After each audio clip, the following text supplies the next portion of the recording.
Hey everyone, Deborah Sunderland of Sunderland Coaching. I want to tell you a funny story.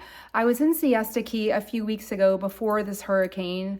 God bless everyone around that. And I went to the beach, and at the beach they had a little snack shack.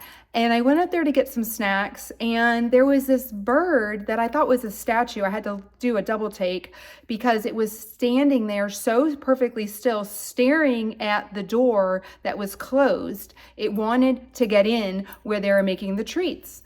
So I said to the people when I was ordering, the people that work behind the counter, hey, do you know there's a bird standing there just looking at the door? And they're like, oh yeah, that's Harry.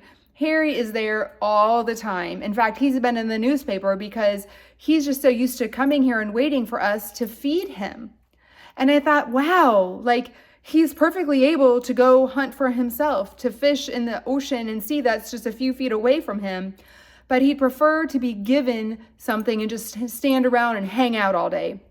And it made me think of my CEOs and my leaders, my business owners and team leaders who might be in the same situation. They are working hard behind the scenes to make the business happen, just like the people behind the snack shack. And they've got their teammates just kind of standing around waiting for them to feed them something, give them information, help them with a project. And it's probably something that they already know how to do, just like this bird knows how to go get food, but he's just not doing it. But your team, just like the bird, keeps standing there and waiting for you to give them help and support. And we call this hero-victimhood relationship. The bird is a victim in his own mind. He's making it that he can't go get his own fish, and he'd rather just wait for someone to give him food.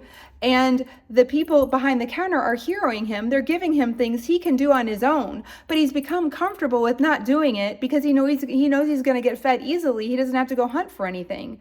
And they've created this very unhealthy relationship. And that's what I've noticed has happened for teams. They create this unhealthy relationship by not raising up leaders who are building trust. They have built leaders that are building something that's based on the opposite. It's not a trustworthy thing. Basically, the owner, the business leader, doesn't trust their person to follow through or do something, so they step in and do it for them.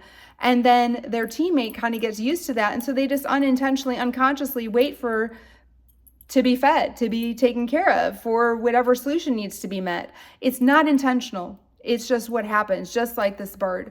So I just want you to think about how this might be true, how this pattern could be true for you with no blame or shame, and how you can change that pattern to build trusting, responsible, impeccable teams, to communicate differently, and to be thriving. Because when you take on more than your responsibility, like the people behind the shack, it's an extra job you have to do, and that's no fun, and it's exhausting. So stop feeding your people. They can fish for themselves.